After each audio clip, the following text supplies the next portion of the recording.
It's 2018. The world is still recovering from the aftershocks of the last financial crisis, and global trade is humming along, with countries relying on each other more than ever before. But beneath the surface, tensions are brewing, especially in the United States, where many feel that American industries are being left behind. President Donald Trump, never one to shy away from controversy, decides it's time to shake up the global order. He makes a bold move that will send shockwaves through the world economy, targeting international trade. Trump zeroes in on steel and aluminum imports, including those from America's closest allies like Canada. He imposes steep tariffs, 25% on steel and 10% on aluminum, justifying the decision as a matter of national security. Factories and workers across North America brace for impact, uncertain about what comes next. This America First strategy stuns America's allies. Leaders at international summits look on in disbelief, their decades-old partnership suddenly thrown into question. The trust that took generations to build is now under threat, and diplomatic relations grow tense. Fast forward to 2025. Against all odds, Trump returns to the White House. This time, he's even more determined. He doubles down on his earlier policies, raising tariffs to a staggering 50% on both steel and aluminum. The message is clear. America will do whatever it takes to protect its industries. Trump brands his approach as trade blackmail, giving other countries just 90 days to respond before the new tariffs take full effect. The world watches, waiting to see who will blink first. The countdown begins. Every day, the pressure mounts. Business leaders, politicians, and ordinary citizens across the globe anxiously follow the news, aware that the stakes have never been higher. For decades, the US-Canada relationship was a model of stability and cooperation. But now, these tariffs threaten to unravel that friendship, turning trusted partners into wary adversaries almost overnight. Allies like Canada and the European Union are hit hard. Their leaders are forced to reconsider their alliances and question whether America can still be counted on. The sense of betrayal is palpable, and the search for new partners begins. Trump's ultimate goal is clear: bring manufacturing jobs back to American soil and rebalance trade in favor of the US.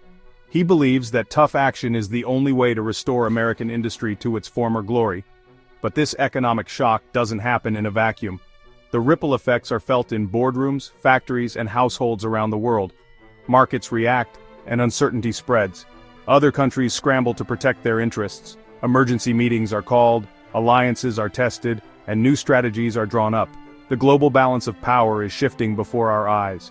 The world's trade order is about to change, perhaps forever. The decisions made now will shape the future of international relations, economies, and the lives of millions for years to come. In Canada, Trump's tariffs hit like a sledgehammer, sending shockwaves through the nation's economy and political landscape. The news was met with disbelief and anxiety, as industries that had long relied on stable cross-border trade suddenly found themselves in crisis mode. The Canadian economy is deeply tied to the US. When America sneezes, Canada catches a cold. For decades, the two countries have shared one of the world's closest trading relationships, with millions of jobs and entire industries built on the free flow of goods and services across the border. Steel and aluminum industries built on US exports suddenly face disaster. Plants that once hummed with activity now stand eerily quiet, as orders dry up and uncertainty takes hold. The ripple effects are felt far beyond the factory floor, touching suppliers, transporters, and entire communities. Factories slow, layoffs mount, and uncertainty spreads. Families worry about their futures, and local economies teeter on the edge. The sense of security that once came from a strong US partnership is gone, replaced by anxiety and frustration. Prime Minister Mark Carney, newly elected in 2025, faces a crisis that threatens to define his leadership.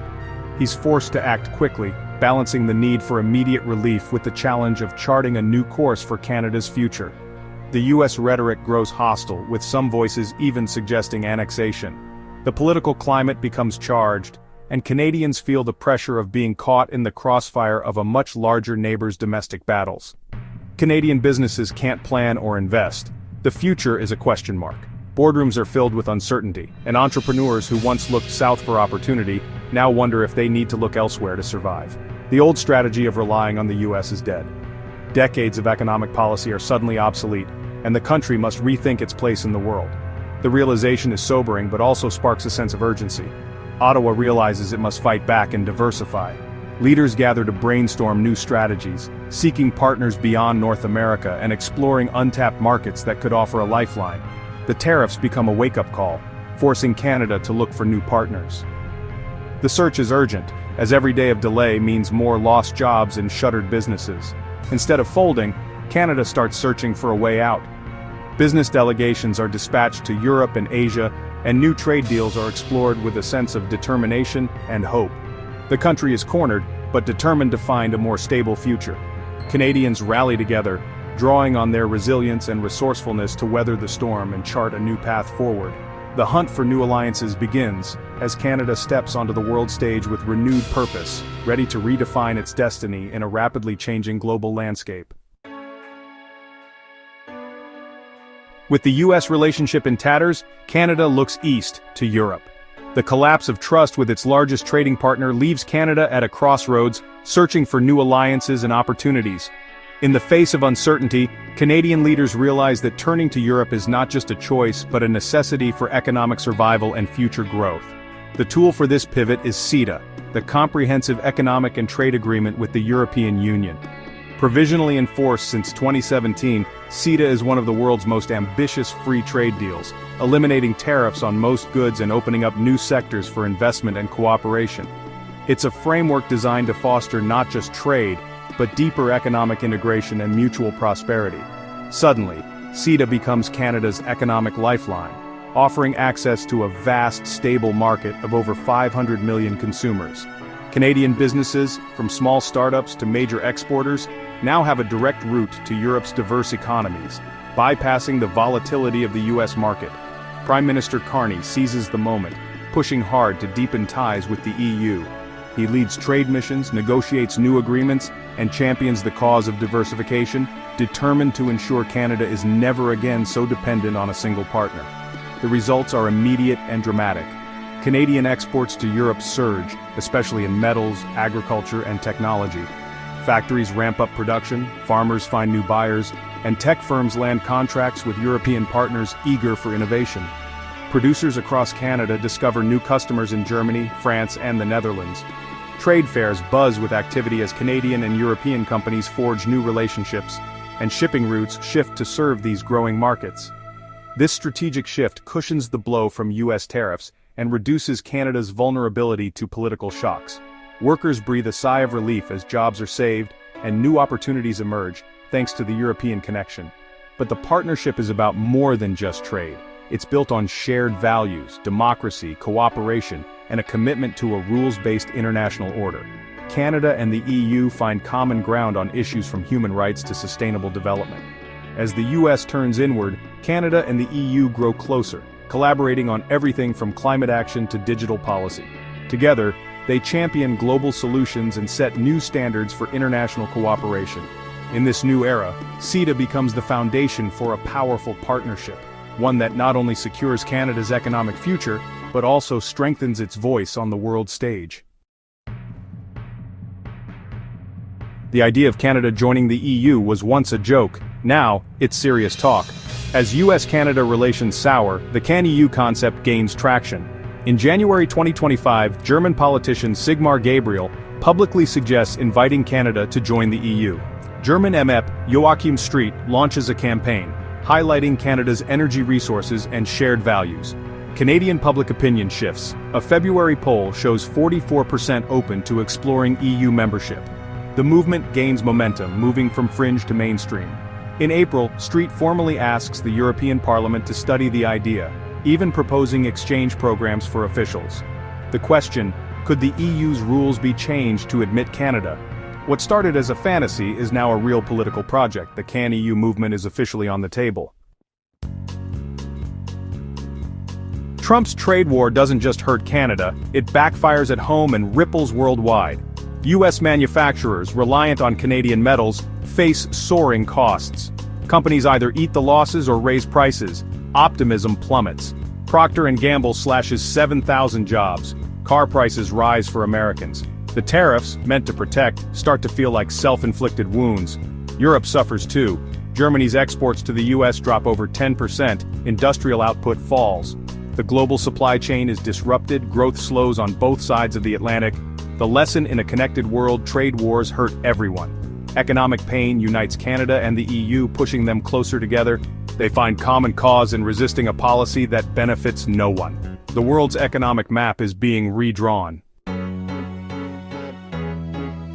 Ironically, US pressure makes Canada stronger and more independent. Decades of dependence on the US are over. Canada's pivot to Europe changes the game. Prime Minister Carney now negotiates from a position of strength, not desperation. Canada's growing EU trade gives it leverage. No more putting all eggs in one basket. The country is more resilient, less vulnerable to US whims. Trump's policies weaken America's influence, pushing allies to form new alliances. Canada and the EU unite not just for trade but for shared values and stability. The US must rethink its strategy. It can't take allies for granted anymore. Canada's journey shows that even under pressure, new paths can be forged. The global balance of power is shifting. The Can-EU idea faces big hurdles, starting with geography. The EU's rules say only European states can join, and Canada is in North America. But supporters point to exceptions: France's overseas territories, Cyprus, and even Hans Island, a tiny rock linking Canada and Denmark. These precedents show the rules can bend if the political will exists. The real challenge is political. All 27 EU members must agree to change the rules. It would take enormous effort and shared vision. The question: are leaders ready for such a bold step? This global shift is driven by key players. Trump's return and tariff hikes set everything in motion, forcing allies to react. In Canada, Prime Minister Mark Carney leads the pivot, determined to protect sovereignty and stability. In Europe, Sigmar Gabriel and MEP Joachim Street champion the Can-EU cause, turning talk into action. Their efforts, along with business leaders and citizens, shape the new reality. Polls and economic data reflect the impact of their choices. History is made by people willing to take risks and change the game. This isn't just a trade spat, it's a global realignment. America's retreat from its leadership role forces allies to find new partners. Canada and the EU create a new center of gravity, based on cooperation and shared rules. Power in the 21st century is about alliances, not just armies or economies. As the US becomes less predictable, its influence wanes. Canada and the EU's grows. The world is at a turning point. Old certainties are gone, and new alliances are forming. The US, Canada, and Europe will never relate the same way again, all because one country decided to go it alone.